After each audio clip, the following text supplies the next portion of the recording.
اس کو یہاں رہنا نا، تم لوگ رہتے تو کچھ لگتا ہے جی، سامنے ہیبت ہوتی ہے الگ ہی چیز۔ ہاں ہم بیٹھ رہے ہیں، چلو آتے ہیں نہیں رہنا نہیں۔ اصل میں کوئی سامنے رہا تو اچھا لگتا ہے، ایسا لگتا ہے دیواروں کو بات کر رہے تھے، مستورات میں ایک مسئلہ آتا،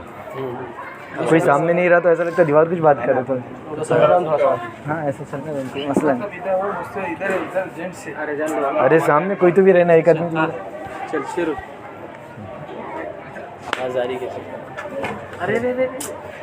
بیچ میں اگر سمیٹنے لگا دیں گے نا، بیچ سمیٹنے لگا دینا یا چالو ہے نا،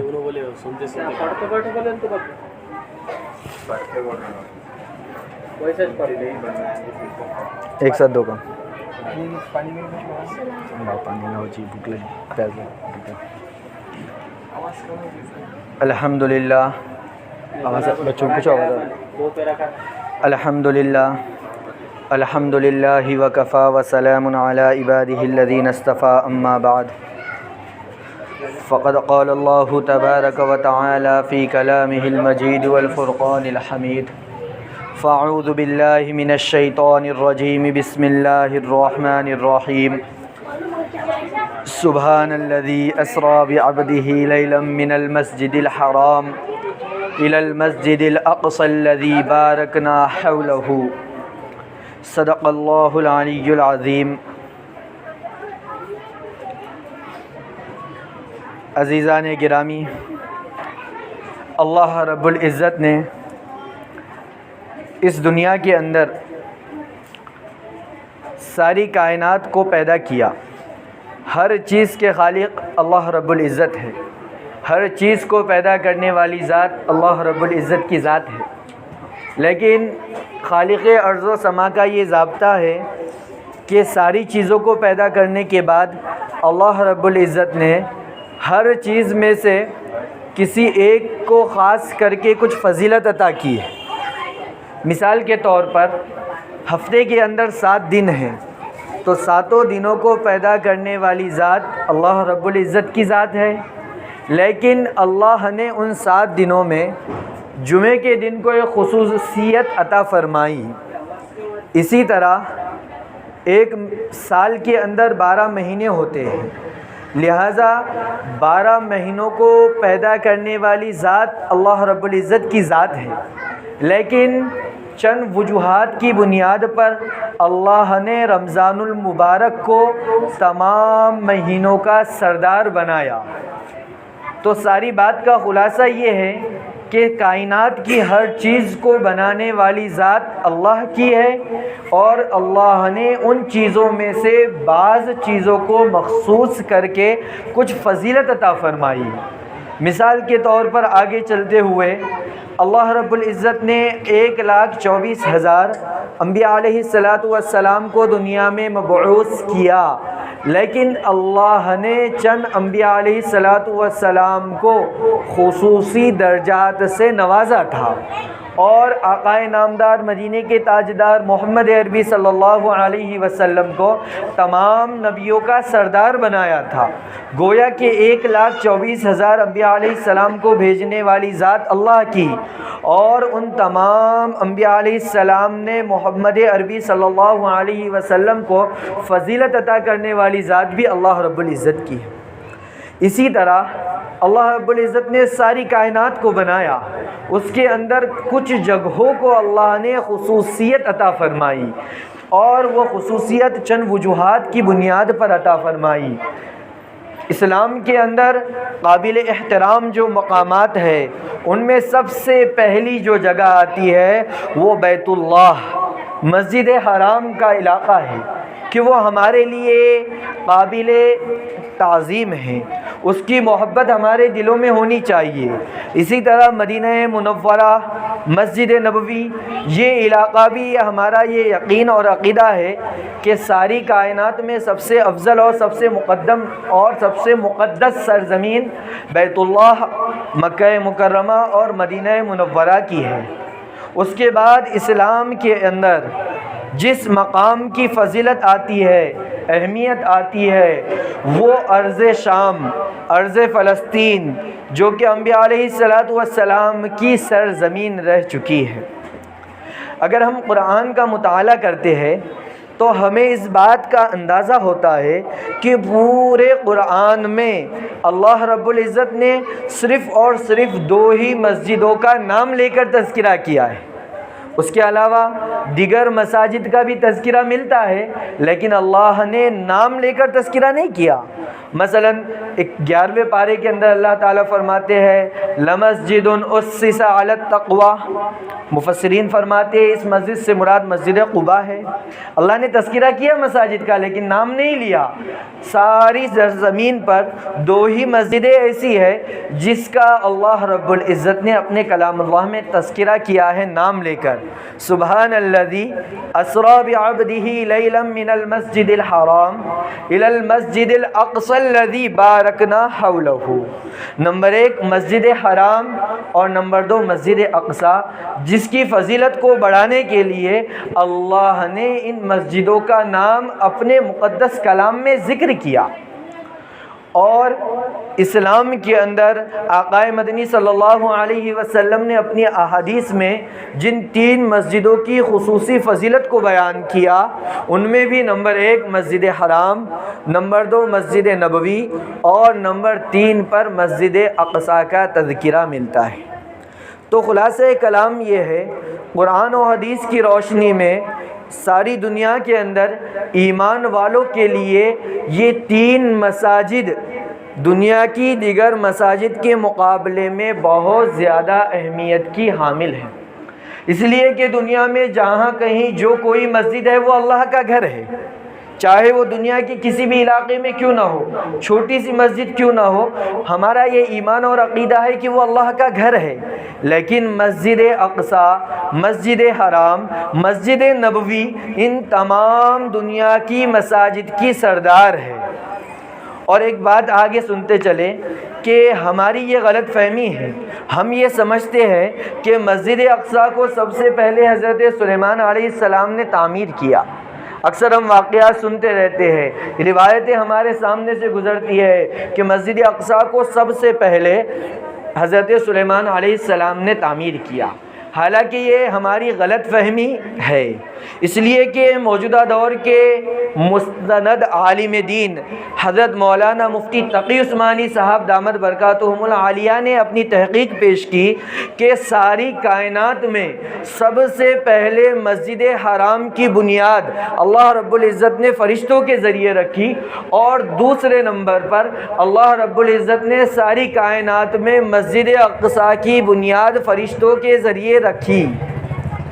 اکثر ہم اس غلط فہمی کے شکار ہیں، ہم سمجھتے ہیں کہ حضرت سلیمان علیہ السلام کے دور میں مسجد اقصی کو تعمیر کیا گیا. یہ ہماری غلط فہمی ہے. ساری دنیا کے اندر دوسرے نمبر پر جو مسجد قائم کی گئی وہ مسجد اقصی ہے.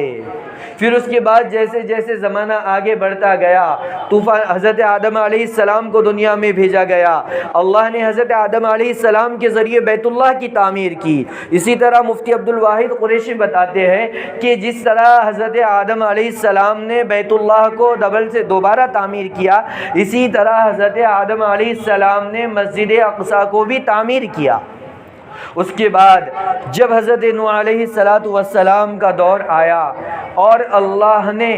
نوح کی قوم کو عذاب کے ذریعے ہلاک کیا، پانی کا عذاب آیا، آسمان و زمین سے پانی گرنے لگا، آسمان پانی کو برسانے لگا، زمین پانی کو ابلنے لگی، اتنا پانی آیا کہ دنیا میں موجود ہر چیز تہس نہس ہو گئی. اس طوفان کے اندر بیت اللہ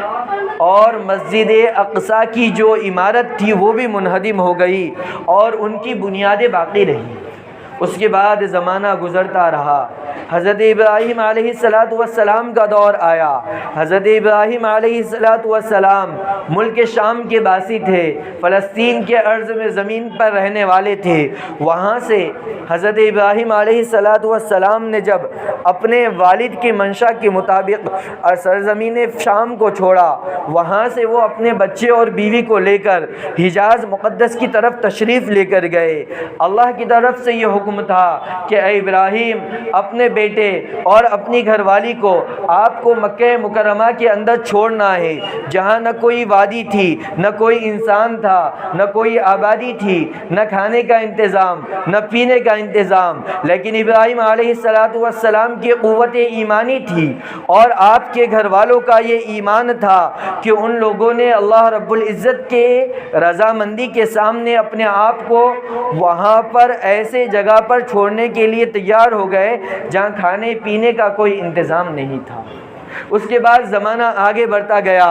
اور حضرت ابراہیم علیہ السلام نے اپنے ایک بیٹے اسماعیل علیہ السلام کے ذریعے بیت اللہ کو تعمیر کیا۔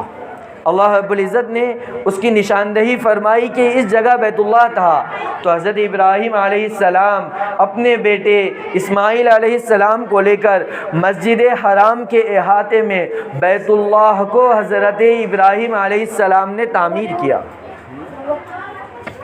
اس کے بعد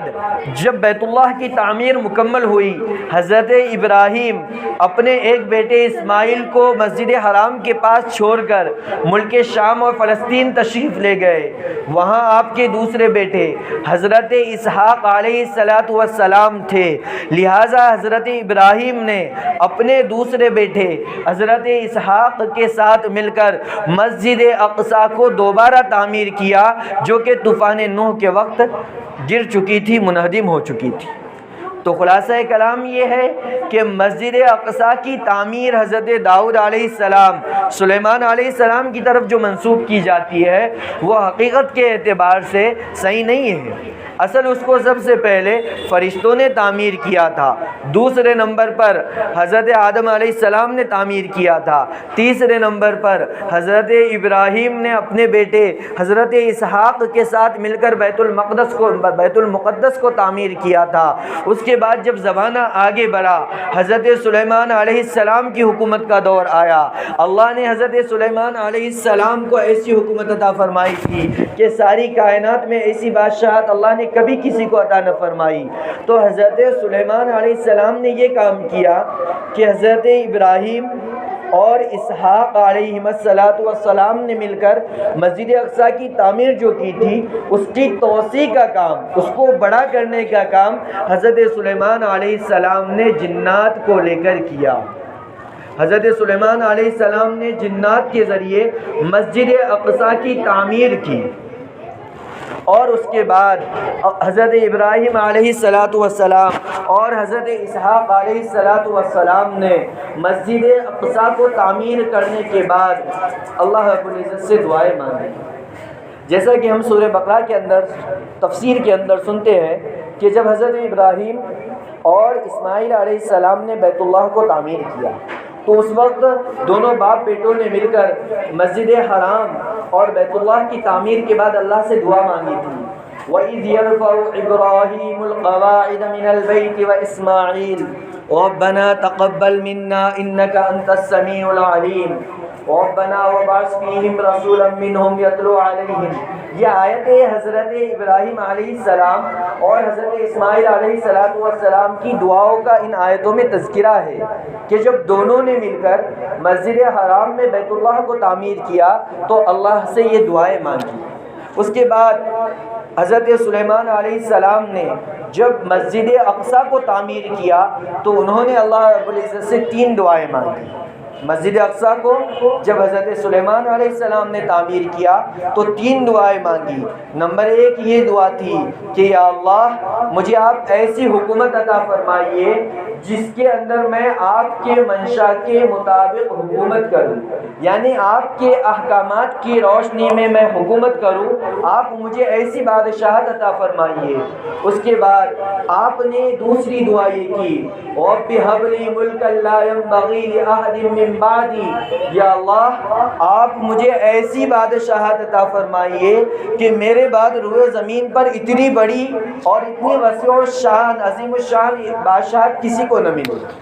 تیسری دعا حضرت سلیمان علیہ السلام نے مسجد اقصیٰ کی تعمیر کے وقت جو کی وہ یہ تھی کہ یا اللہ تو مسجد اقصیٰ کو ایسی قبولیت عطا فرما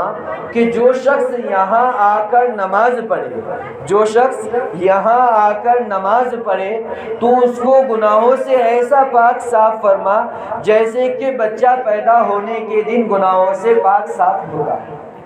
تو اللہ کے نبی صلی اللہ علیہ وسلم نے یہ حدیث بیان کی، ان تین دعاؤں کا تذکرہ کیا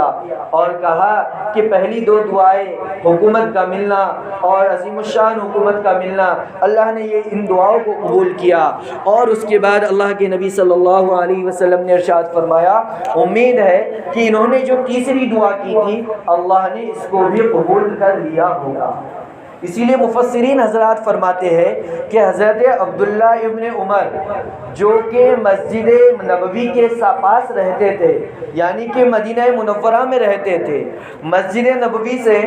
مسجد اقصیٰ کا فاصلہ تقریباً 1100 کلومیٹر کا فاصلہ ہے، لیکن اس حدیث کی بنیاد پر کہ سلیمان علیہ السلام کی دعا تھی کہ یا اللہ جو یہاں نماز پڑھے تو اس کو گناہوں سے ایسا پاک صاف فرما جیسے تو بچے کو پیدا ہونے کے دن گناہوں سے پاک صاف رکھتا ہے، اس فضیلت کو حاصل کرنے کے لیے روایتوں میں لکھا ہے عبداللہ ابن عمر رضی اللہ تعالی عنہ اس زمانے میں 1100 کلومیٹر کا سفر طے کر کے مسجد اقصیٰ جاتے، وہاں صرف نماز پڑھتے اور واپس لوٹ کر آتے، درمیان میں کوئی کام نہیں کرتے، اگر کوئی ان سے کچھ کام لیتا یا انہیں کوئی ہدیہ پیش کرتا اسے بھی قبول نہیں کرتے، اور وہ کہتے میں چاہتا ہوں کہ میرے اتنے لمبے سفر کا مقصد صرف یہ ہو کہ میں مسجد اقصیٰ میں جا کر 2 رکعت نماز ادا کروں تاکہ حضرت سلیمان علیہ السلام کی دعا میں میرا بھی حصہ لگ جائے۔ تو عزیزو، اللہ رب العزت نے مسجد اقصیٰ کو اور فلسطین کی سرزمین کو ایک خصوصیت عطا فرمائی ہے۔ تاریخ، تفسیر، حدیث کی کتابوں کا مطالعہ کرنے سے یہ بات سمجھ میں آتی ہے کہ سرزمین فلسطین، سرزمین شام بے شمار انبیاء علیہ السلام کی سرزمین ہے، کئی نبیوں کی یہ جائے پیدائش ہے۔ حضرت عیسیٰ علیہ السلام کی جائے پیدائش ارض فلسطین ہے، حضرت زکریہ علیہ السلام کا مسکن ارض فلسطین ہے، حضرت اسحاق علیہ السلام کا بچپن جن گلیوں میں گزرا وہ سرزمین فلسطین ہے۔ موسیٰ علیہ السلام اپنی قوم کو لے کر جس سرزمین پر جانا چاہتے تھے وہ سرزمین فلسطین ہے۔ یہ وہ زمین ہے جس کے بارے میں حضرت موسیٰ علیہ السلام نے دعا کی تھی کہ یا اللہ مجھے ارض فلسطین میں جانے کا موقع عطا فرما، مجھے ایسی جگہ عطا فرما کہ جہاں سے فلسطین بالکل قریب ہو، میری موت تو وہاں نصیب فرما تاکہ میں ارض فلسطین کے اندر مدفون ہو سکوں۔ تو یہ سرزمین فلسطین کی فضیلت ہے، اللہ رب العزت نے اس کو اتنی خصوصیت عطا فرمائی۔ اور سرزمین فلسطین کی تاریخ یہ ہے کہ یہ حضرت عمر فاروق رضی اللہ تعالی عنہ کے زمانے میں سن 16 ہجری میں مسلمانوں کے قبضے میں آیا، اور مسلمانوں نے سرزمین فلسطین کو جنگ لڑ کر حاصل نہیں کیا، بلکہ مسلمانوں نے کی فوج حضرت ابو عبیدہ ابن جراح کی ماتحتی میں سرزمین فلسطین پر پہنچی اور فلسطین کو حاصل کرنے کی کوشش کی۔ تو یہ لوگ جنگ کرنے کے لیے تیار ہو گئے تھے، فوج کو منظم و مرتب کیا جا چکا تھا، لیکن فلسطین کے جو پادری تھے، جو عیسائی تھے، ان کے جو رہبر و رہنما تھے، عیسائیوں کے جو علماء تھے، انہوں نے مسلمانوں سے کہا کہ دیکھو مسلمانوں، اے عرب کے رہنے والوں، دیکھو ہم نے اپنی کتابوں کے اندر پڑھا ہے کہ یہ سرزمین فلسطین پر کوئی بھی حکومت نہیں کر سکتا، سرزمین فلسطین اور مسجد اقصیٰ کسی کی حکومت میں نہیں جا سکتی، ہاں ایک شخص ہے جو اس مسجد کو اپنے قبضے میں لے سکتا ہے، اور اس شخص کی نشانیاں ہماری کتابوں کے اندر موجود ہے، لہٰذا آپ اپنے امیر کو بلائیے، اگر آپ کے امیر کے اندر وہ نشانیاں موجود ہے جو ہماری کتابوں کے اندر لکھی ہے تو ہم بغیر جنگ لڑے آپ کو مسجد اقصیٰ اور فلسطین دے دیں گے۔ لیکن اگر آپ کے امیر کے اندر وہ نشانیاں نہیں ہیں جو ہماری کتابوں میں لکھی ہوئی ہے تو آپ اگر 1000 سال تک بھی ہم سے جنگ لڑو، آپ ہم سے فلسطین کو حاصل نہیں کر سکتے۔ لہٰذا مسلمانوں نے حضرت عمر ابن خطاب کو خط لکھا اور عمر فاروق مدینہ منورہ سے نکل کر ارض شام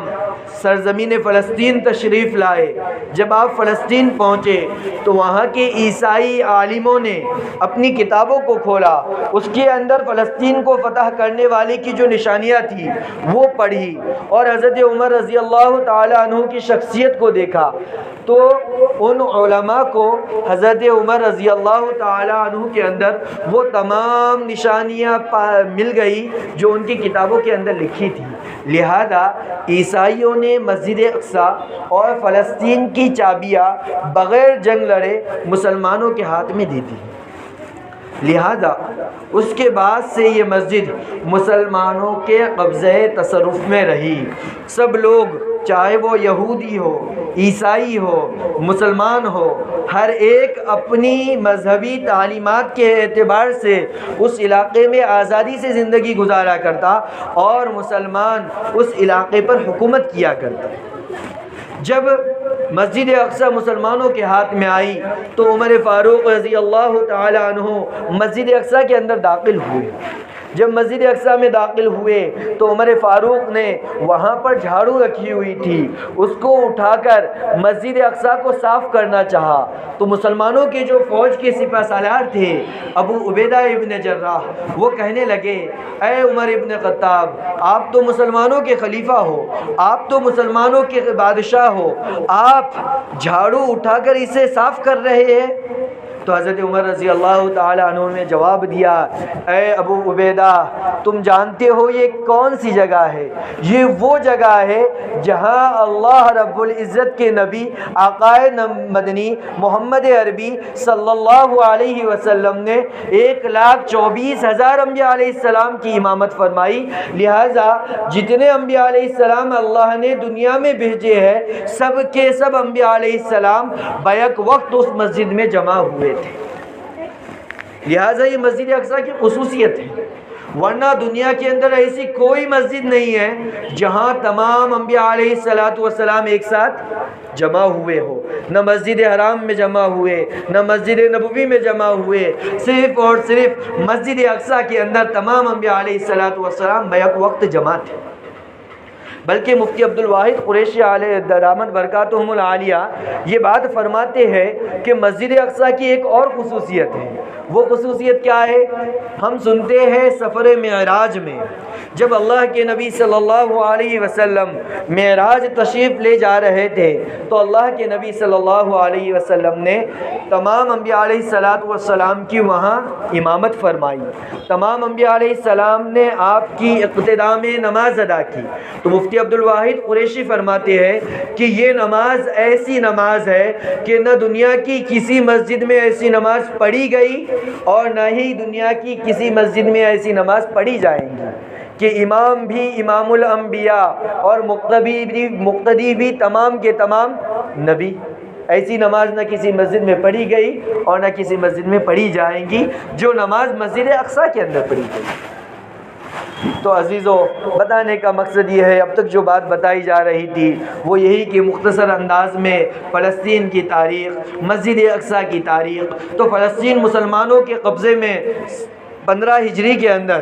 حضرت عمر کے دور خلافت میں 15 یا 16 ہجری میں مسلمانوں کے قبضے میں آیا، سن 636 عیسوی کے اندر۔ اس کے بعد مسلمان اطمینان کے ساتھ، چین و سکون کے ساتھ وہاں پر حکومت کرتے رہے۔ مسلمانوں نے وہاں کبھی کسی پر ظلم نہیں کیا، یہود بھی چین و سکون کے ساتھ وہاں زندگی گزار رہے تھے، عیسائی بھی چین و سکون کے ساتھ زندگی گزار رہے تھے، اور ہر ایک اپنی اپنی مذہبی تعلیمات پر آزادی کے ساتھ عمل کر رہا تھا۔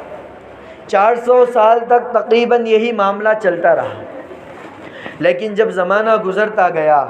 سن 1099 عیسوی میں سن 1099 عیسوی میں عیسائیوں نے دوبارہ مسجد اقصیٰ کو اپنے قبضے میں لے لیا، اور اس طرح لیا کہ ظلم و ستم کی انتہا کر دی۔ جو بھی فلسطین کے اندر موجود تھا، چاہے وہ بچہ ہو، بوڑھا ہو، مرد ہو، عورت ہو، ہر ایک کو وہ ذبح کرتے گئے۔ تاریخ کی کتابوں میں لکھا ہے کہ جب عیسائیوں نے مسجد اقصیٰ پر قبضہ کیا تو اتنا خون بہا اور اتنا خون بہایا کہ جب گھوڑے پر کوئی فوجی اگر اس شہر کے اندر داخل ہوتا تو اس گھوڑے کی پیر کے ٹاپوں تک خون میں بھر جاتے اس کے، اتنا خون جو ہے تو انہوں نے فلسطین کے اندر بہایا۔ لیکن یہ مسلمانوں کی خصوصیت ہے کہ جب کبھی مسلمان مسجد اقصی فلسطین پر قابض ہوئے، انہوں نے خون کا ایک قطرہ بہائے بغیر مسجد اقصی کو حاصل کیا۔ حضرت عمر کے زمانے کی تاریخ آپ کے سامنے پیش کی گئی، اس کے بعد زمانہ آگے چلا، تقریباً 90 سال 90 ایئرس عیسائیوں نے اس پر حکومت کی، اور ظلم و ستم کے ساتھ مسلمانوں کو اپنی عبادت کرنے کی آزادی نہیں تھی، یہودیوں کو بھی وہاں کھلے طور پر عبادت کرنے کی آزادی نہیں تھی، بلکہ عیسائیوں کے ظلم و ستم کا سکہ چلا کرتا۔ اس کے بعد اللہ رب العزت نے قبلہ اول کو دوبارہ مسلمانوں کے قبضے میں دینے کے لیے اس امت کے اندر عماد الدین زنگی، نور الدین زنگی، صلاح الدین ایوبی جیسے جانباز اور مرد مجاہدین کو پیدا کیا، جن لوگوں نے اپنی زندگی کو مسجد اقصی حاصل کرنے کے لیے وقف کر دیا۔ صلاح الدین ایوبی یہ ایسا مرد مجاہد گزرا ہے کہ آج بھی عیسائی جب ان کا نام سنتے ہیں تو وہ کانپنے لگتے ہیں،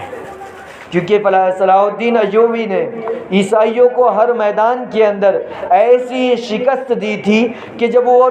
ان جنگوں کا تذکرہ آتا ہے تو عیسائی رہبر، عیسائی قوم کے بڑے بڑے لیڈر کانپ جاتے ہیں کہ صلاح الدین کے نام کے اندر اللہ نے ایسی تاثیر رکھی تھی۔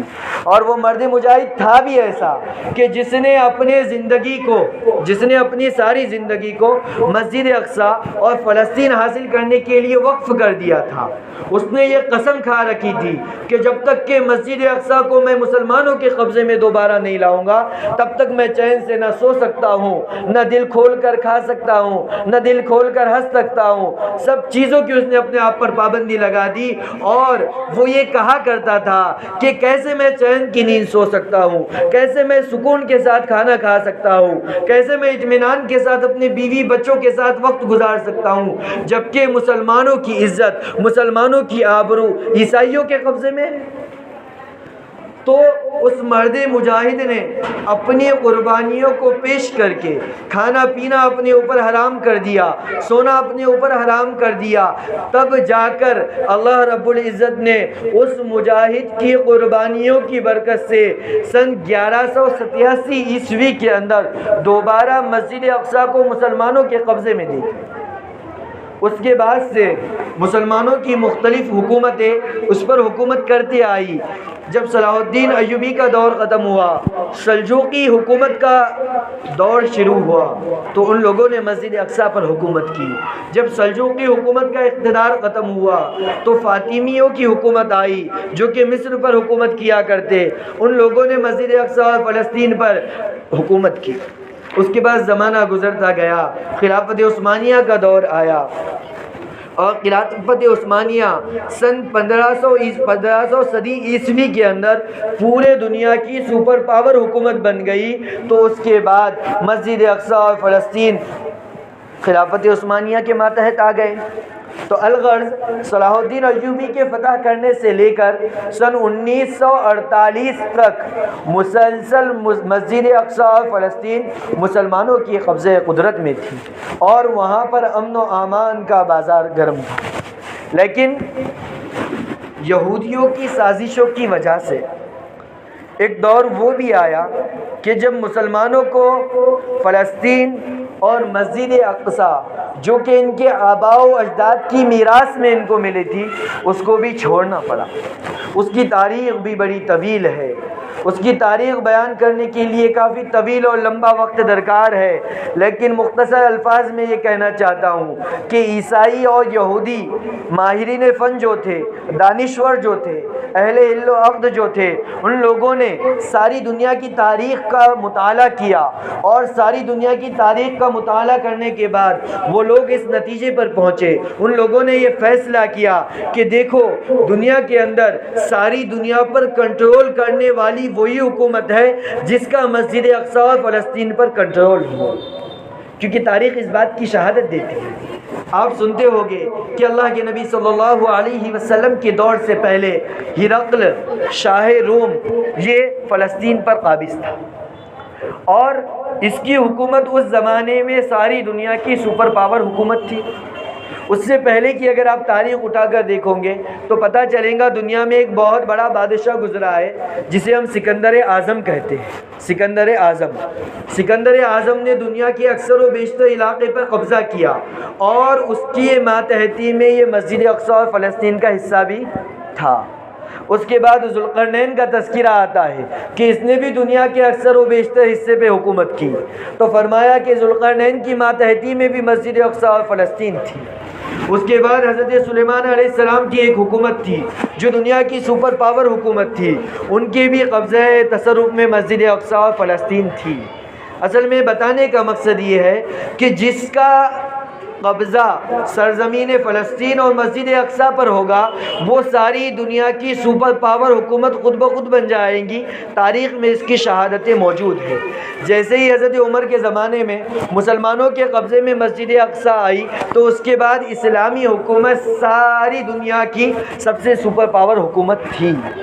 اس کے بعد خلافت بنو عباس کے زمانے میں جب مسجد اقصی خلافت بنو عباس کے پاس تھی تو اس وقت پوری دنیا کی سب سے طاقتور حکومت خلافت عباسیہ تھی۔ اس کے بعد جب یہ مسجد اقصی اور فلسطین کا حصہ عثمانیوں کی حکومت میں آیا تو عثمانیوں کی بھی اس دور میں دنیا کی سب سے سپر پاور حکومت تھی۔ تو خلاصہ کلام، یہودیوں نے اور عیسائیوں نے ہزاروں سال کی تاریخ پڑھ کر نتیجہ یہ نکالا کہ اگر ہم ساری دنیا کو اپنے کنٹرول میں لینا چاہتے ہیں، اگر ہم ساری دنیا پر اپنی حکومت کو مسلم کرنا چاہتے ہیں تو سب سے پہلے ہمیں مسجد اقصی کو اپنے قبضے میں لینا پڑے گا۔ سب سے پہلے سرزمین فلسطین کو اپنے قبضے میں لینا پڑے گا۔ اگر مسجد اقصی اور فلسطین ہمارے کنٹرول میں آ جائے تو ساری دنیا پر حکومت کرنا ہمارے لیے آسان ہو جائے گا۔ تو اسی مقصد کو حاصل کرنے کے لیے یہودیوں نے پلاننگ بنائی اور کافی سازشوں کے جال کو بچھایا۔ اس وقت چونکہ مسجد اقصی خلافت عثمانیہ کے ماتحت تھی تو یہودیوں نے باقاعدہ اپنا ایک وفد بنا کر، ایک جماعت بنا کر اس وقت کے خلیفہ عبدالحمید ثانی کے پاس یہودیوں کے ایک وفد کو بھیجا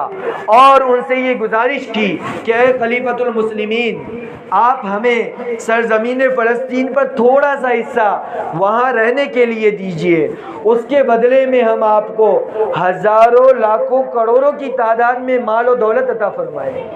لیکن چونکہ اس زمانے کے خلیفہ بڑے غیور،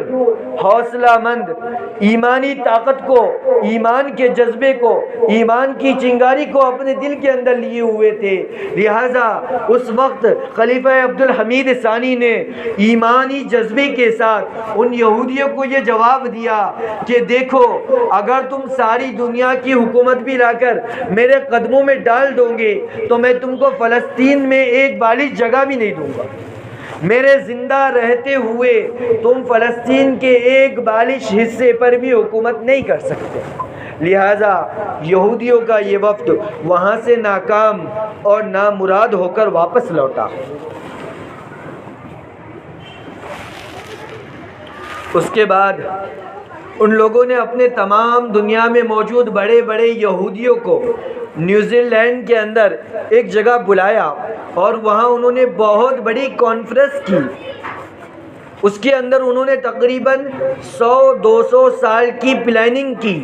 کہ ساری دنیا کو کس طرح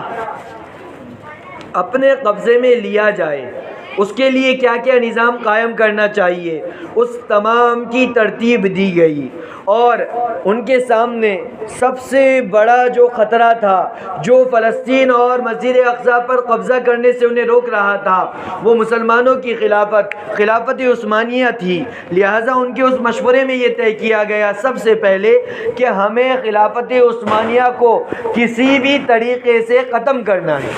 کیونکہ جب تک کہ خلافت عثمانیہ دنیا میں قائم رہیں گی ہم مسجد اقصی اور فلسطین پر قبضہ کر ہی نہیں سکتے۔ لہٰذا پلاننگ کے تحت، سازشوں کے تحت خلافت عثمانیہ کو جنگ عظیم اول کے اندر ڈھکیلا گیا، اور پہلی جنگ عظیم فرسٹ ورلڈ وار جب لڑی گئی اس کے اندر خلافت عثمانیہ کو بڑا نقصان ہوا، اور آخر میں جا کر سن 1923 کے اندر خلافت عثمانیہ کا خاتمہ ہو گیا۔ جیسے ہی خلافت عثمانیہ کا خاتمہ ہوا تو سرزمین فلسطین یہ برطانیہ اور فرانس کے قبضے میں چلی گئی۔ سن 1917 کی بات ہے، چونکہ فرسٹ ورلڈ وار جو لڑی گئی تھی وہ سن 1914 سے سن 1919 تک 4 سال لڑی گئی۔ 1914 سے 1919 تک جب یہ جنگ ختم ہوئی تو خلافت عثمانیہ کمزور ہو چکی تھی، اور ملک شام کا حصہ برطانیہ اور فرانس کے ماتحت آ گیا تھا۔ وہ لوگوں نے بڑی چالاکی اور چال بازی کے ساتھ یہ پلاننگ کی کہ اگر ہم فوراً یہاں پر اپنی ریاست اور اپنی حکومت قائم کریں گے تو ساری دنیا کے مسلمان ہمارے خلاف اعلان جہاد کر دیں گے اور ہمیں دنیا ہی سے مٹا کر رکھ دیں گے۔ لہٰذا انہوں نے یہ سازش و پلاننگ کی کہ سرزمین فلسطین کو اور عرب کی جو حکومتیں تھیں ان کو چھوٹے چھوٹے حصوں میں بانٹ دیا۔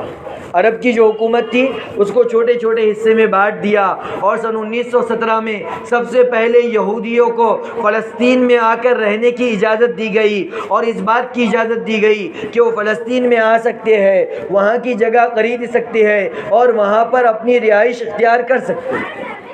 اس کے بعد دھیرے دھیرے پلاننگ کے تحت مسجد اقصیٰ کے اطراف میں یہودی کالونیاں آباد کی گئی۔ جو مسلمان ہزاروں سال سے وہاں مقیم تھے ان کی کالونیوں پر زبردستی قبضہ کیا گیا، اور دھیرے دھیرے آگے بڑھتے ہوئے 14 مئی 1948 کے اندر اسرائیل کی بنیاد رکھی گئی۔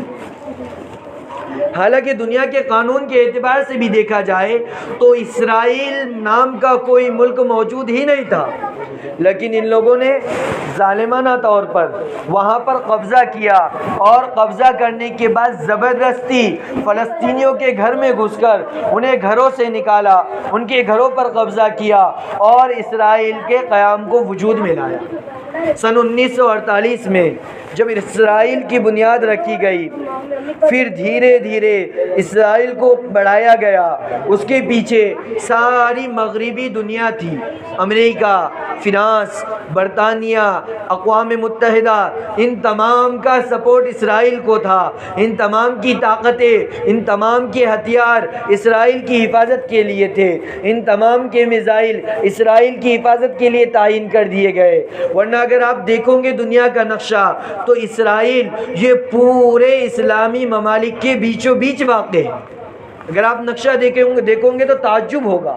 دنیا کا میپ دیکھو گے تو آپ کو تعجب ہوگا کہ اطراف میں چاروں طرف اسلامی ممالک ہے اور بیچ میں یہ اسرائیل ہے۔ تو اس کی حفاظت کے لیے ساری مغربی دنیا، امریکہ ہے، فرانس ہے، برطانیہ ہے، ان سب نے اس کی ناجائز حمایت کی، اس کی جو ہے تو مدد کی، مسلمانوں کو ان کے گھروں سے نکالا، ان پر ظلم و ستم کی انتہا کی۔ اور 1948 کے اندر جب اسرائیل کی بنیاد رکھی گئی تو اس کا جو رقبہ تھا، اس کی جو جگہ تھی، انہوں نے اسی پر بس نہیں کیا بلکہ دھیرے دھیرے اپنے علاقے کو بڑھاتے گئے، جس کی وجہ سے سن 1965 میں عرب اور اسرائیل کی جنگ ہوئی۔ اس کے بعد 1967 میں اسرائیل اور مصر کی جنگ ہوئی، جس کے بعد یہ لوگ اپنے رقبے کو بڑھاتے رہے۔ جو اصل فلسطین کے رہنے والے تھے ان فلسطینیوں کو اپنے گھروں سے نکالتے رہے اور زبردستی ظلم کرتے ہوئے ان کے گھروں پر قابض ہوتے رہے۔ حالانکہ دنیا کے اصول کے اعتبار سے، دنیا کے قانون کے اعتبار سے، اقوام متحدہ کے جو تجوید کردہ قوانین ہیں ان کے اعتبار سے بھی اسرائیل کی یہ ریاست ناجائز ہے۔ سن 1948 میں جو ریاست تھی اتنی کی تو اجازت دی گئی تھی، لیکن اس کے آگے انہوں نے جو بڑھا کر اضافہ کیا اور فلسطینیوں کے گھروں پر قبضہ کرتے رہے، یہ ساری کی ساری قانونی اعتبار سے بھی ناجائز ریاست ہے۔ اور ایک غلط فہمی کا ازالہ ہم کرتے چلے کہ اگر کوئی ہماری سرزمین پر قابض ہوگا، کوئی ہماری سرزمین پر قبضہ کرے گا تو اس کو نکالنے کے لیے جو کوشش کی جاتی ہے اس کو دہشت گردی نہیں کہا جاتا ہے۔ اگر ہمارے ملک پر کوئی قابض ہو جائے، اس کو نکالنے کے لیے اگر کوئی محنت کرے تو جو محنت کر رہے ہیں انہیں دہشت گرد نہیں کہا جاتا ہے۔ مثال کے طور پر ہندوستان کے اندر انگریز آئے، انگریزوں نے ہندوستان پر قبضہ کیا، یہاں پر حکومت کی، اور انگریزوں کو نکالنے کے لیے ہندوستانیوں نے جو کچھ محنتیں کی، انگریزوں کو نکالنے کے لیے ہندوستانیوں نے جو کچھ ان کے خلاف جنگیں لڑی، تو ان جنگوں کو دہشت گردی نہیں کہا جاتا ہے، بلکہ ان جنگوں کو آزادی کی جنگ کہا جاتا ہے، جنگ آزادی کہا جاتا ہے، اور ان جنگ لڑنے والوں کو مجاہدین کہا جاتا ہے۔ تو اب اسی طرح چونکہ فلسطین کی سرزمین پر قبضہ کر کے اسرائیل نے اپنی ناجائز ریاست کو وجود بخشا، تو اب فلسطین والے جو جنگ لڑ رہے ہیں یہ جنگ دہشت گردی نہیں ہے، یہ تو اپنے گھر کو حاصل کرنے کی جنگ ہے۔ آپ کے گھر میں اگر کوئی گھس جائے اور آپ اپنا گھر حاصل کرنے کے لیے جنگ لڑے تو آپ کو دہشت گرد کہا جائے گا؟ آپ کو تو اپنا حق حاصل کرنے کے لیے جنگ لڑنے والا کہا جائے گا۔ تو اسی طرح حماس اور دیگر تنظیمیں فلسطین کے اندر اسرائیل کے خلاف جو جنگ لڑ رہی ہے وہ اپنا حق حاصل کرنے کے لیے، اپنی سرزمین حاصل کرنے کے لیے، اس لیے وہ لوگ مجاہدین کہلائیں گے، اس لیے وہ لوگ اگر اس جنگ کے اندر شہید ہوتے ہیں تو انہیں شہادت کی موت نصیب ہوگی۔ لیکن افسوس ہے کہ امریکہ، برطانیہ اور دنیا کا میڈیا حماس کو تو دہشت گرد کہہ رہا ہے، جو اپنی زمین حاصل کرنے کے لیے جنگ لڑ رہے ہیں انہیں تو دہشت گرد کہہ رہا ہے، اور جو ظالم ہیں، جو غاصب ہیں، جو لٹیرے ہیں ان کی ہمدردی کا دم بھر رہے ہیں۔ اور چند مسلمان بھی مغربی میڈیا سے متاثر ہو کر یہ کہہ رہے ہیں کہ نہیں، حماس نے حملہ کر کے غلطی کر دی، اسے حملہ نہیں کرنا چاہیے تھا، اس نے پہلے حملہ کیا اس لیے وہ سزا بھگت رہا ہے۔ ارے عزیزو، وہ تو اپنا حق، اپنی زمین حاصل کرنے کے لیے جنگ لڑ رہا ہے، اور جو کوئی اپنا حق، اپنی زمین حاصل کرنے کے لیے جنگ لڑے، دنیا کی کسی بھی کتاب میں، دنیا کے کسی بھی قانون میں، کسی بھی مذہبی کتاب میں اسے دہشت گرد نہیں کہا جاتا۔ اس لیے آج ہمیں اس بات کا ثبوت دینا ہے کہ فلسطینی ہمارے بھائی ہیں۔ مسجد اقصیٰ مسلمانوں کا قبلہ اول ہے۔ مسجد اقصیٰ کے ساتھ ہر ایمان والے کا دل دھڑکتا ہے، ہر ایمان والے کا مسجد اقصیٰ کے ساتھ ایسا مضبوط تعلق ہے کہ وہ اپنی جان تو دے سکتا ہے لیکن مسجد اقصیٰ کو قربان نہیں کر سکتا۔ یہ جذبہ ہمارے اندر ہونا چاہیے، ورنہ فلسطین، قربان جاؤ فلسطین کی ماؤں پر کہ انہوں نے اپنے بچوں کی کیسی تربیت کی، کیسی تربیت کی کہ صحابہ کا دور یاد آ جاتا ہے کہ باپ کا جنازہ سامنے اٹھ رہا ہے، ماں کا جنازہ اٹھ رہا ہے، بڑے بھائی کا جنازہ اٹھ رہا ہے، لیکن بچے پھر بھی مطمئن ہیں، پھر بھی وہ میڈیا پر آ کر برجستہ یہ کہہ رہے ہیں کہ الفلسطین والمسجد الاقصیٰ فی قلوبنا، کہ مسجد اقصیٰ فلسطین ہمارے دلوں میں ہے، اس کی محبت ہمارے دلوں میں۔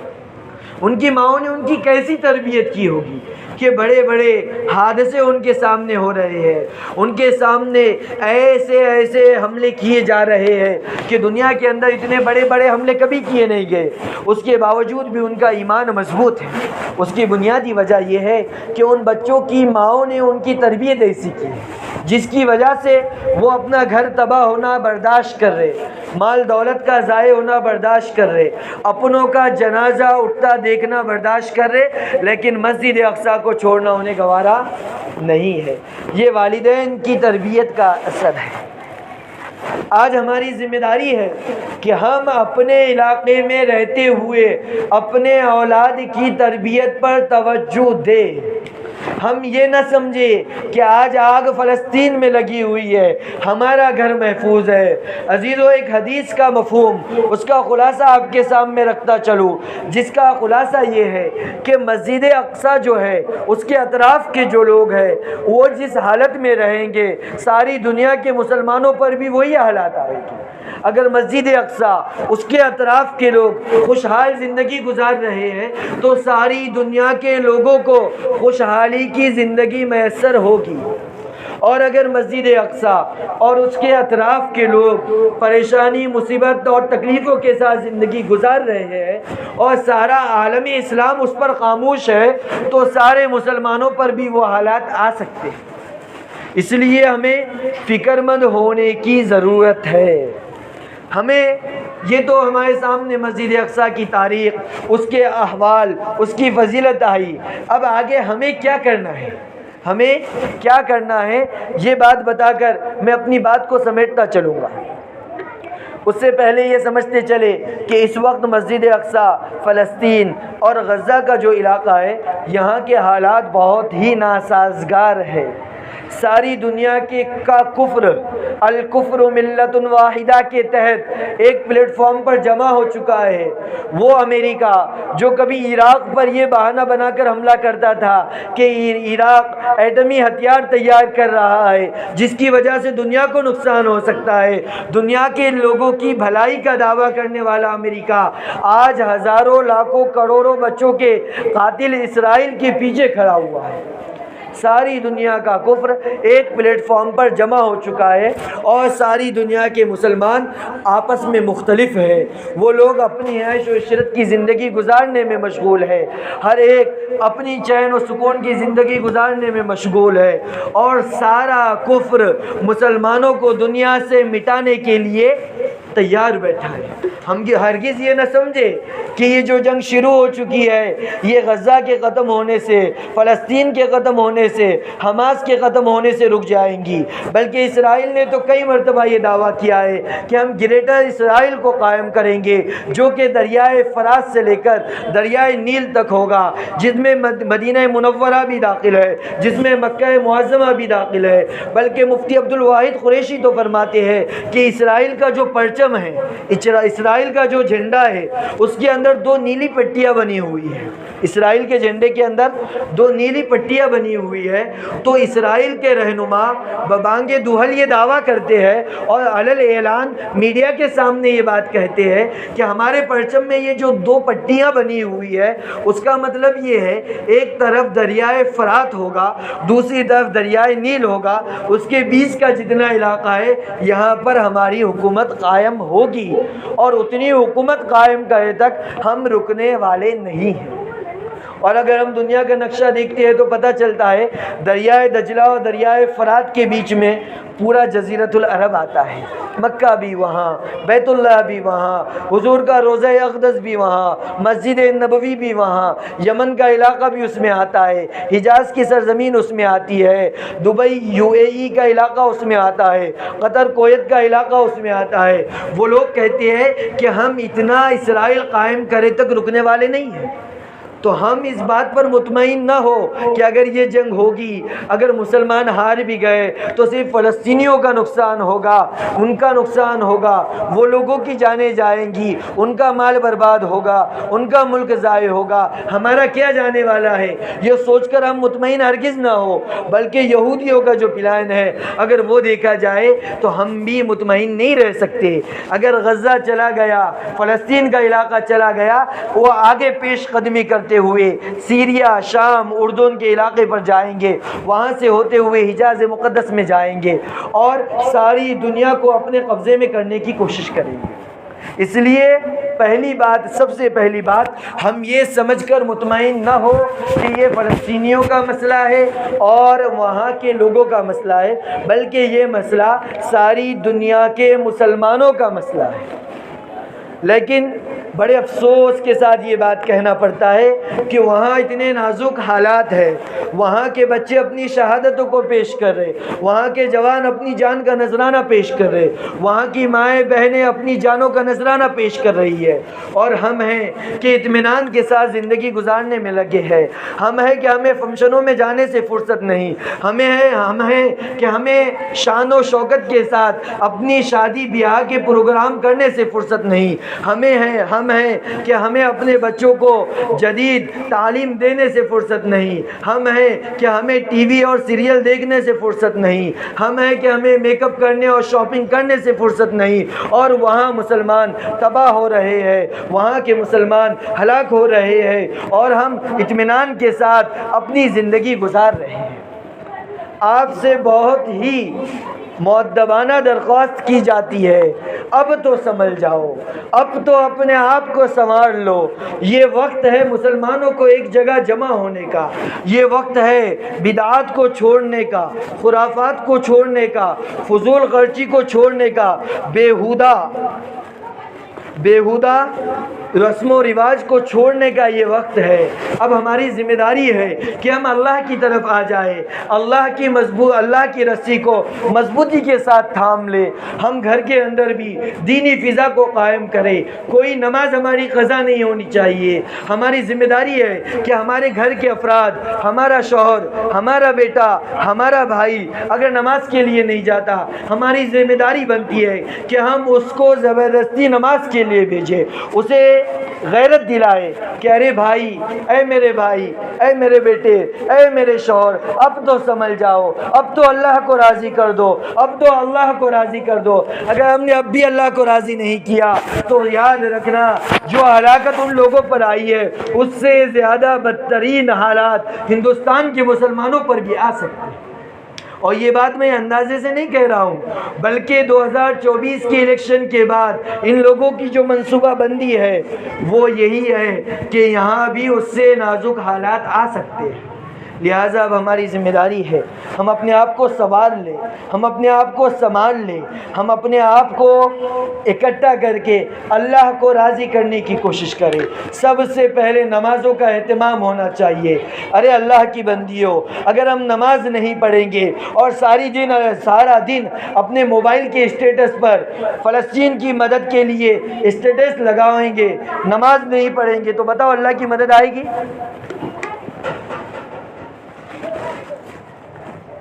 اللہ نے کہیں بھی یہ نہیں کہا کہ تم موبائل کے اوپر اسٹیٹس رکھو گے تو ہم تمہاری مدد کریں گے، بلکہ قرآن میں تو یہ ہے وَاسْتَعِينُوا بِالصَّبْرِ وَالصَّلَاةِ، اے ایمان والو نماز اور صبر کے ذریعے مدد طلب کرو۔ گویا کہ قرآن کا یہ ضابطہ ہے اللہ کی مدد صرف واٹس ایپ پر، فیس بک پر اسٹیٹس اسٹوری رکھنے سے نہیں آتی، اللہ کی مدد نماز کے ذریعے، صبر کے ذریعے، روزے کے ذریعے، تلاوت کے ذریعے آتی ہے۔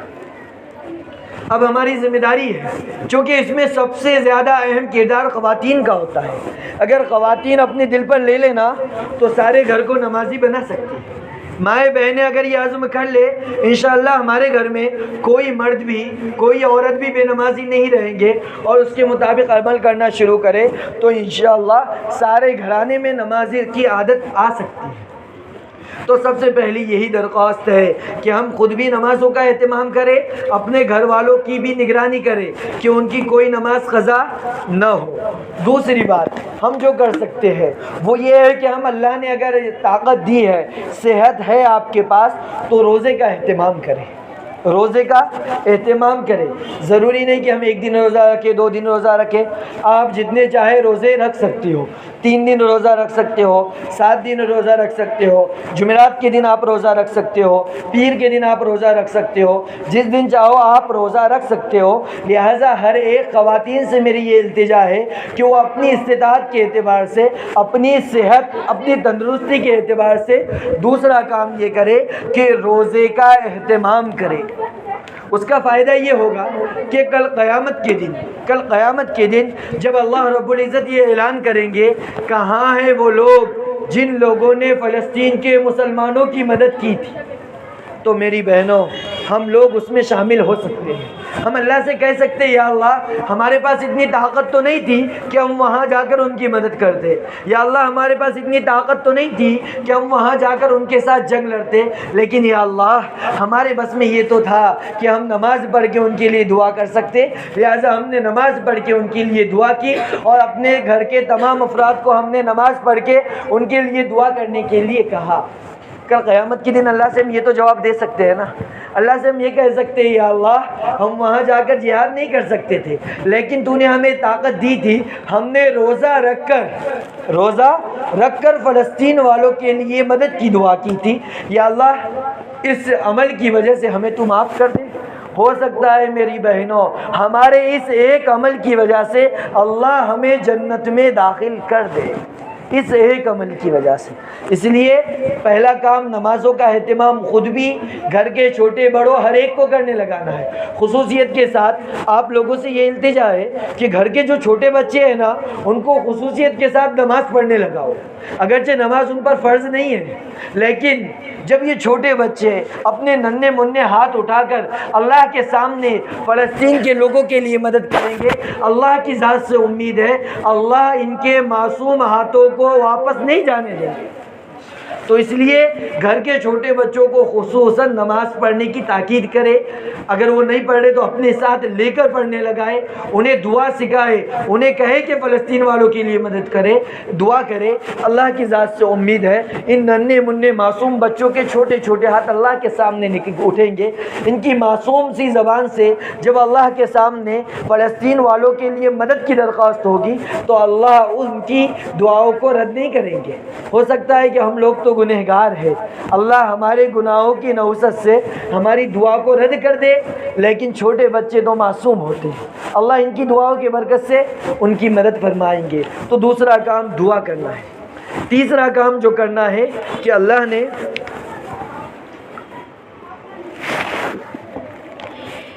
ہمیں جتنی طاقت دی ہے، جتنی استطاعت دی ہے، ہم اس کے بقدر جو ہے تو اللہ کے راستے میں صدقہ کریں۔ کیونکہ حدیث میں آیا ہے کہ جو آدمی صدقہ کرتا ہے اللہ صدقے کی وجہ سے مصیبتوں کو، بلاؤں کو، بیماریوں کو، پریشانیوں کو ٹال دیتے ہیں۔ اور بتاؤ ابھی اس وقت فلسطینیوں پر سب سے بڑی مصیبت آئی ہے کہ نہیں؟ اور صدقے سے مصیبتیں دور ہوتی ہیں۔ لہٰذا آپ سے یہ ایک درخواست ہے کہ آپ حضرات اللہ نے جتنا مال دیا ہے، میں یہ نہیں کہتا کہ اپنا سارا مال اللہ کے راستے میں خرچ کرے، اللہ نے جتنی گنجائش دی ہے روزانہ 2 روپے، 5 روپے، 10 روپے، 100 روپے، 1000 روپے، اپنی طاقت اپنی استطاعت کے اعتبار سے روزانہ صدقہ نکالے،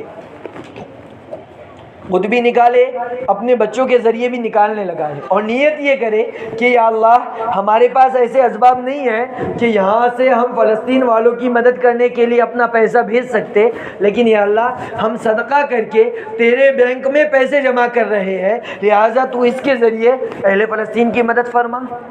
تو اب اس زمانے میں میک اپوں کے اوپر، شاپنگ کے اوپر خرچ کرنے کے بجائے ہم اللہ کے راستے میں صدقہ کرنے میں اضافہ کریں۔ ہر بہن سے میری یہ درخواست ہے کہ روزانہ کم سے کم 10، 5، 50، 100 روپے روزانہ صدقہ کریں، جتنا مال اللہ نے آپ کو دیا ہے اس میں سے، جب تک کہ حالات سازگار نہیں ہوتے۔ تیسرا کام، چوتھا کام کہ اپنے اولاد کی تربیت پر توجہ دیں، اس لیے کہ آج حالات اہل فلسطین پر آئے ہیں۔ فلسطین کی ماؤں نے اپنے بچوں کی تربیت کی تھی، اس لیے وہ صبر و استقامت کے ساتھ اپنے ایمان پر ڈٹے ہوئے ہیں، لیکن اپنے آپ کو رکھ کر سوچو کہ ہمارے پاس اگر ایسے حالات آ جائے، میں اور ہمارے گھر والے شہید ہو جائے، تو کیا ہمارے شہید ہونے کے بعد ہمارے بچوں کا ایمان اتنا مضبوط ہے کہ وہ ایمان پر قائم رہ سکتے ہیں؟ کیا ہم نے ان کے ایمان کو بنانے کی اتنی فکر کی ہے کہ ہمارے شہید ہونے کے بعد بھی وہ اپنے ایمان پر باقی رہ سکتے ہیں؟ یا پھر ہماری تربیت میں اتنی کمزوری ہے کہ اگر ہم شہید ہو جائے یا ہمارے اوپر کچھ حالات آ جائے تو ہمارے بچے کئی مصیبتوں کے ڈر سے ایمان کو چھوڑنے والے تو نہیں بن جائیں گے؟ اس لیے اولاد کی تربیت کرنا یہ بھی اہل اسلام کی خواتین کی ذمہ داری ہے۔ اس کے بعد سب سے آخری گزارش جو کہ آپ سے کرنی ہے وہ یہ ہے کہ ہم اپنے ذات سے اسرائیلی پروڈکٹس کا بائیکاٹ کریں۔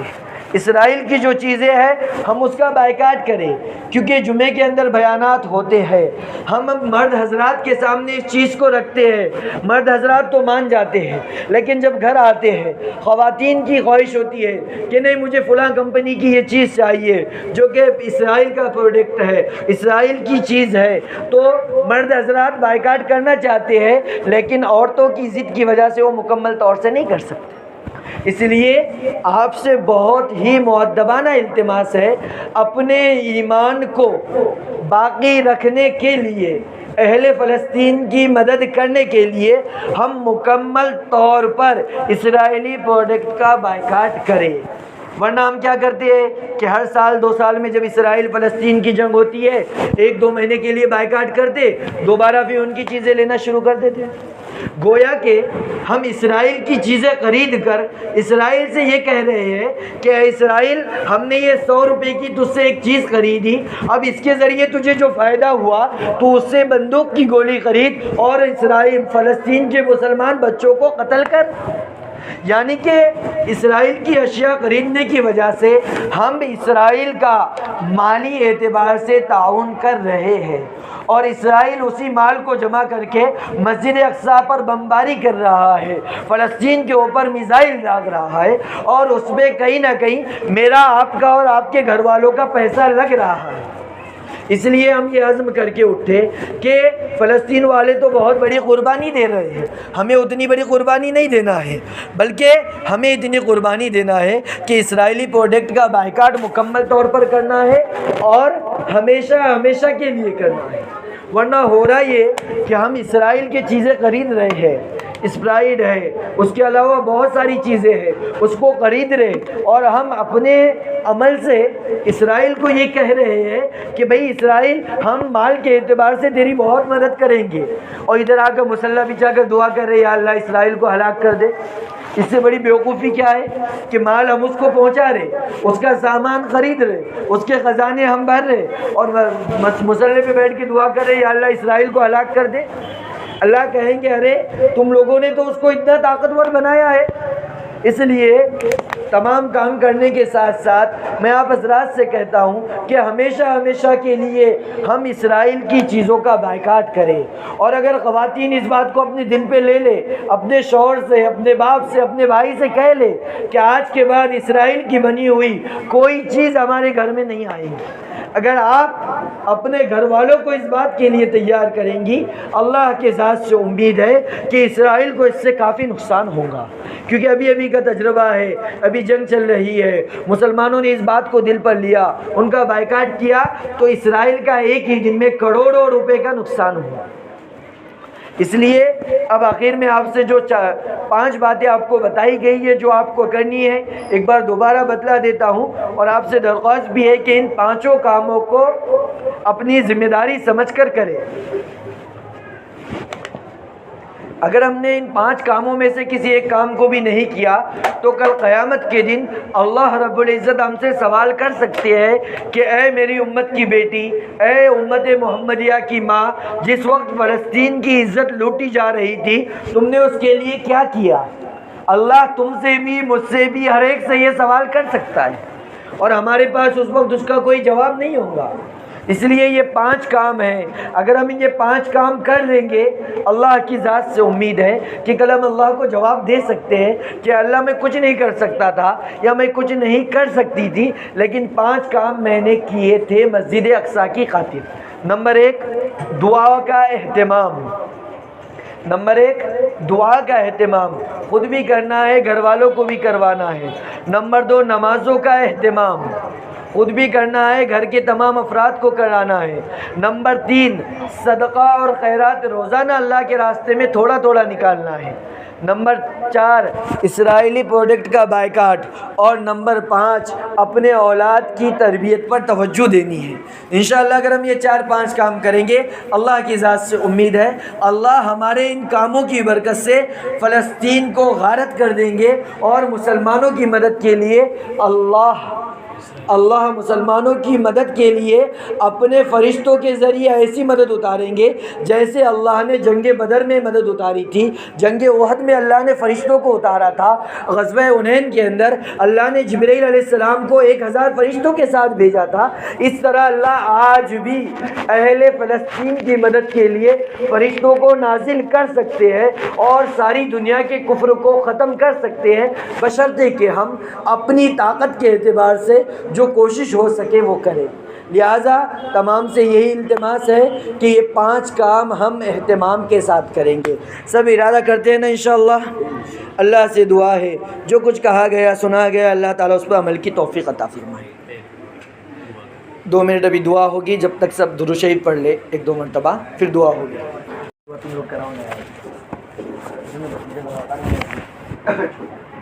وہ اعلان کرنے کا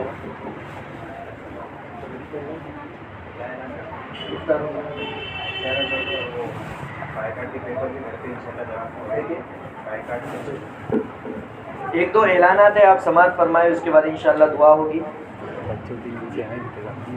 اس کے بعد انشاءاللہ دعا ہوگی۔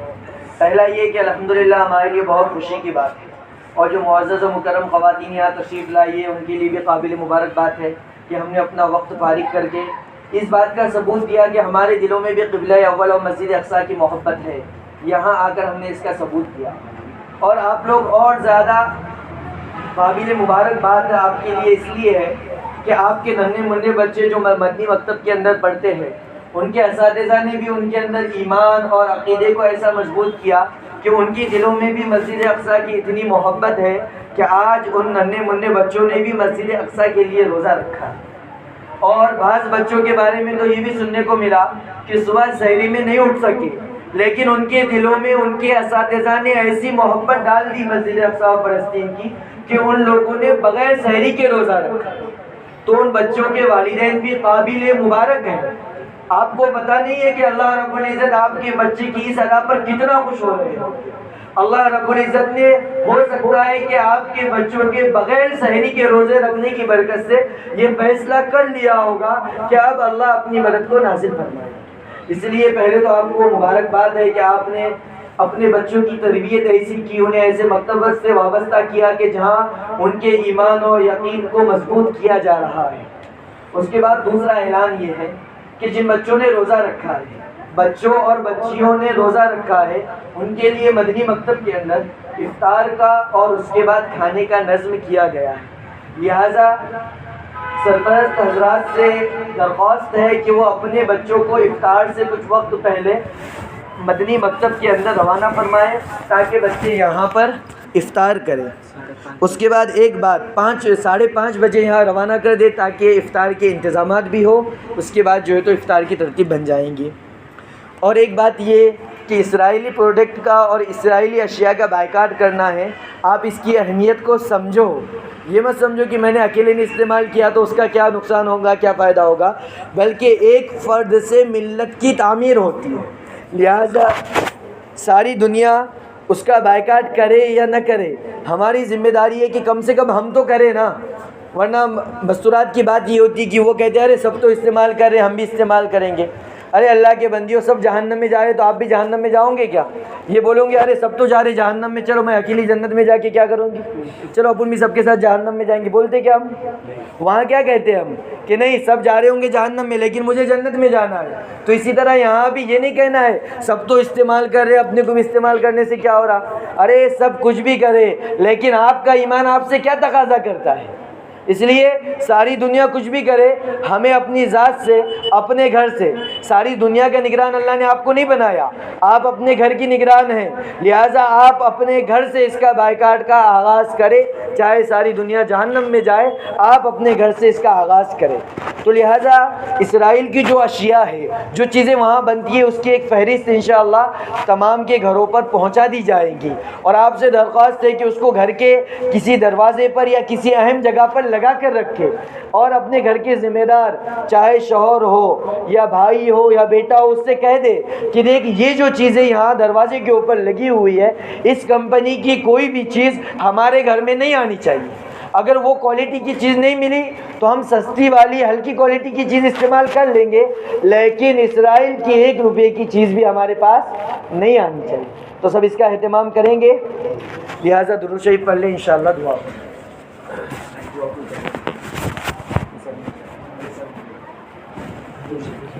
اللهم لك الحمد كما أنت أهل، فصل على محمد كما أنت أهل، إنك أهل التقوى وأهل المسجد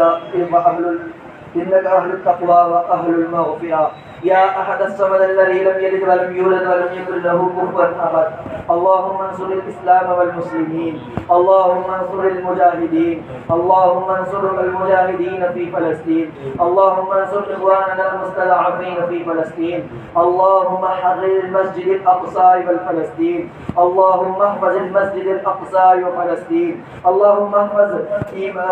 احفظ المسلمين في كل مكان، خصوصا في فلسطين وخصوصا في کی سیریا، اے الہ العالمین گناہوں کو معاف فرما، خطاؤں کو درگزر فرما، مولا عالم پر جو نحوست اور جو مصیبتیں آ رہی ہے وہ ہمارے گناہوں کی وجہ سے آ رہی ہے، ہمارے کرتوتوں کی وجہ سے آ رہی ہے، ہماری نحوستوں کی وجہ سے آ رہی ہے، مولا ہم تجھ سے معافی مانگتے ہیں، مولا ہم اپنے گناہوں کی معافی مانگتے ہیں، مولا ہمیں معاف کر دے، مولا امت بہت پریشان ہے، مولا بہت پریشان ہے۔ قبلہ اول مسجد اقصی جو انبیاء کی سرزمین تھی، آج وہاں کی مسلمان کھانے پینے کے لیے ترس رہے ہیں، یا اللہ وہ جانوں کی نذرانہ پیش کر رہے ہیں، جانوں کی قربانیاں پیش کر رہے ہیں، یا اللہ ان کی قربانی کو قبول فرما، یا اللہ ان کی قربانی کو قبول فرما، یا اللہ آج سارا کفر ایک پلیٹ فارم پر جمع ہو چکا ہے، یا اللہ مسلمان اپنی عیش و عشرت کی زندگی گزارنے میں لگے ہوئے، کھیل کود میں لگے ہوئے ہیں، یا اللہ فلسطین کی مدد کے لیے دنیا کا کوئی مسلمان نہیں آ رہا ہے،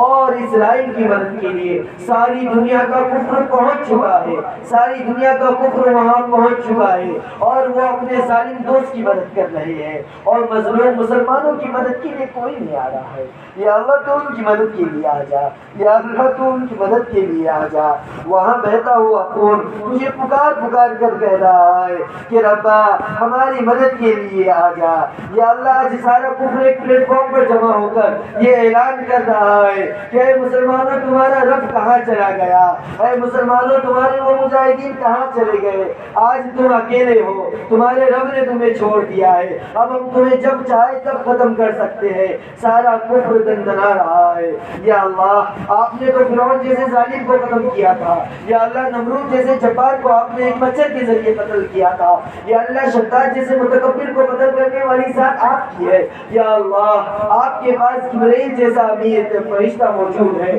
جس کے ایک اشارے پر ساری کی ساری دنیا تہس نہس ہو سکتی ہے۔ یا اللہ ہم تجھ سے دعا کرتے ہیں، تجھ سے التجا کرتے ہیں، تو مسجد اقصی فلسطین کی مدد کے لیے آ جا۔ ربا دنیا میں کوئی نہیں آ رہا، بس سب چلا رہے ہیں، سب پکار رہے ہیں، سب اپنے کام میں لگے ہوئے ہیں، ان کی مدد کے لیے کوئی نہیں آ رہا۔ مولا تو آ جا، ربا تو مدد کے لیے آ جا۔ ربا تو نے جس طرح غزوہ احد میں جبرائیل امین کو بھیجا تھا، غزوہ بدر میں جبرائیل امین کے ساتھ لشکر کو بھیجا تھا، یا اللہ آج تو بھی مسجد اقصی کی حفاظت کے لیے فرشتوں کو نازل فرما۔ یا اللہ ہمیں صحیح طریقے سے عبادت کرنے کی توفیق عطا فرما۔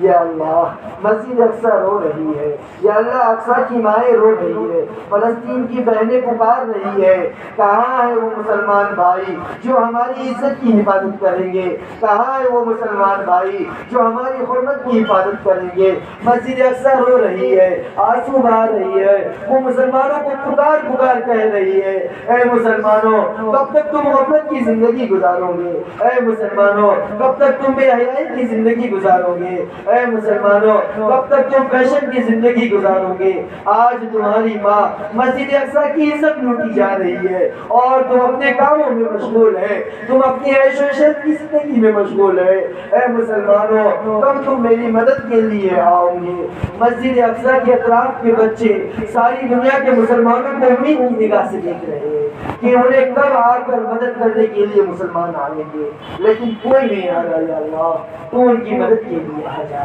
یا اللہ تو ان کی مدد کے لیے آ جا۔ بس ہم تجھی سے پکارتے ہیں، ہمیں دنیا میں کسی پہ بھروسہ نہیں، یا اللہ دنیا میں کسی پر بھروسہ نہیں، بس ہمیں تجھ پر بھروسہ ہے، تیری طاقت پر بھروسہ ہے، تیری قوت پر بھروسہ ہے۔ یا اللہ تو ان کی مدد کے لیے آ جا، یا اللہ تو ان کی مدد کے لیے آ جا۔ یا اللہ تو نہیں آئے گا تو کون کرے گا ان کی مدد؟ مولا ہمیں پتا ہے تو نے ہمارے گناہوں کی وجہ سے مدد کو روکے رکھا ہے، ہمیں پتا ہے ہماری غفلت کی وجہ سے تو نے مدد کو روکے رکھا ہے۔ یا اللہ آج ہم اپنے گناہوں سے معافی مانگتے ہیں، یا اللہ ہم اپنے گناہوں سے توبہ کرتے ہیں۔ یا اللہ اس میں بچے بھی موجود ہیں جو بھوکے پیاسے ہیں، جو مسجد اقصی کی محبت میں صبح سے روزہ رکھے ہوئے ہیں، یا اللہ ہم تو گنہگار ہیں، وہ بچے تو معصوم ہیں نا، یا اللہ ان کے اٹھے ہوئے ہاتھوں کی تو لاج رکھ دے، یا اللہ ان کے اٹھے ہوئے ہاتھوں کی تو لاج رکھ دے اور مسجد اقصی کی حفاظت کے لیے آ جا۔ یا اللہ اپنے لشکروں کو مسجد اقصی کی حفاظت کے لیے نازل فرما۔ یا اللہ ہمیں نمازوں کا اہتمام کرنے کی توفیق عطا فرما، مسجد اقصی کے لیے دعاؤں کا اہتمام کرنے کی توفیق عطا فرما۔ اللہ دنیا میں جتنا مال دیا ہے اس میں سے کچھ تیرے راستے میں مسجد اقصی کے نام پر صدقہ کرنے کی توفیق عطا فرما۔ مولا ہمارے بچوں کی صحیح تربیت کرنے کی توفیق عطا فرما. یا اللہ اس امت میں صلاح الدین ایوبی کو پیدا فرما, عمر بن خطاب کو پیدا فرما, جو دوبارہ ظالموں کے قبضے سے مسجد اقصی کو لے کر تیرے اسلام کے دامن میں امن و سکون کے ساتھ رکھ سکے. یا اللہ ایسے مجاہدین کو تو اس امت میں پیدا فرما. آقا مدنی صلی اللہ علیہ وسلم کے صدقے و طفیل تو اس دعا کو قبول فرما. جزا اللہ عنا محمد صلی اللہ علیہ وسلم. سبحان ربك رب العزة عما يصفون وسلام على المرسلين والحمد لله رب العالمين.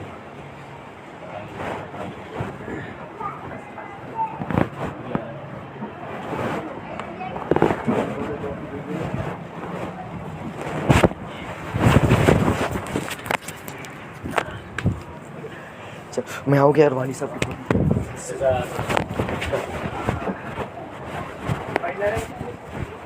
میں بھی کچھ نہیں